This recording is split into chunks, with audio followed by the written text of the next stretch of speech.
Оразаны бұзатын және бұзбайтын жағдайлар. Оразаны не бұзбайды? 1. Ұмытып ішіп жеу оразаны бұзбайды. Бірақ ұмытқан адам есіне түскен кезде жеуді дереу тоқтатуы керек. 2. Ұйқыдан жүніп болып ояну. 3. Әйелін сүю немесе денесіне қолын тигізуі. Мұндай жағдайларда егер мәни шықпаса, ораза бұзылмайды. 4. Әйеліне қолын тигізбесе де, оған қараудан немесе шахуатын қоздыратын жағдайларды ойлап мәни шықса. 5. Түнде жүніп болып, ғұсыл алуды сәресі уақытынан кейінге қалдыру. 6. Аузына келген қақырықты жұту. 7. Түкіріп немесе мұрынды тарту арқылы бір нәрсенің тамаққа кетуі. 8. Құлаққа су кіру, бұлық ағу. 9. Темекі түтіні немесе топырақ, шаң, ұнның тозаңы, қардың ұшқыны, жауынның тамшылары тамаққа еріксіз кірсе, ораза бұзылмайды. 10. Тістердің арасында қалған тамақ қалдықтары ноқаттан кішкене болса, оны жұту оразаны бұзбайды. 11. Еріксіз ауыз толы құсу немесе оның ішке қайта кетуі оразаны бұзбайды. 12. Қан алдыру немесе сүлік салдыру. 13. Көзге дәрі тамызу. 14. Мисуак немесе тіс пастасын қолдану оразаны бұзбайды. Бірақ пастасы ішке кетіп қалса бұзылады. Ең абзалы таң намазы кірмей тұрып тістерді жуу. 15. Тіс жұлдыру оразаға кедергі жасамайды. Бірақ жұлдырған уақытта ауыздағы қанды екі дәріні жұтпау шарт.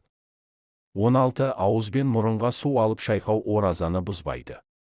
Бірақ тамаққа кетпеуін қадағалау қажет. 17. Душқа жуыну, теңізге, көлге түсу оразаны бұзбайды. Бірақ су жұтып қоюдан сақтануы керек. Оразаны не бұзады? Әдейі бір нәрсені жеп ішу. Темекі шегу, насыбай ату, дәрі ішу, құрамында нәрлі заттары бар укол қабылдау. Аузындағы жаңбыр тамшыларын әдейі жұту. Бұл жайлы мына хадисте айтылған. Ораза кірген нәрселерден ғана бұзылады, шыққаннан емес. Әйелімен жақындасу, яғни таң намазынан ақшам намазына дейін жақындасу оразаны бұзады. Себепсіз қорек немесе қоректік қасиеті бар, барлық заттарды біле тұра әдейілеп жеу оразаны бұзады. Мұндай жағдайларда каффарат оразасын ұстау қажет. Каффарат деп, Рамазан айының оразасын себепсіз біле тұра бұзып жіберсе, 2 ай ораза ұстауды, оған шамасы келмесе 60 кедейді тамақтандырып тойғызуды айтады. Оразаны кімдерге ұстамауға рұқсат? Жолаушылық, сапарда ауыз бекітпеуге болады, бірақ басқа күндерде санын толтырып, ораза ұстайды. Жүктілік пен бала емізу, егер денсаулығы мен баласына зиян келуден қорықса, ораза ұстамай кейін қазасын өтесе болады. Ауру сырқау, сенімді дәрігер ораза денсаулығына зиян тигізетінін жан-жақты анықтап барып айтса, жазылған соң ұстауға болады.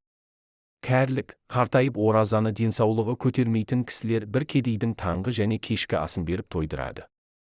Оған шамасы келмесе тәубе етеді.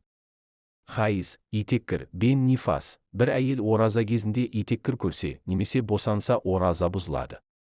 Мұндай жағдайда тоқтаған соң қазасын өтейді. Видео ұнаса арнама тіркеліп, өз пікіріңізді білдіре кетіңіз. Сіздің ойыңыз біз үшін өте маңызды. Рахмет.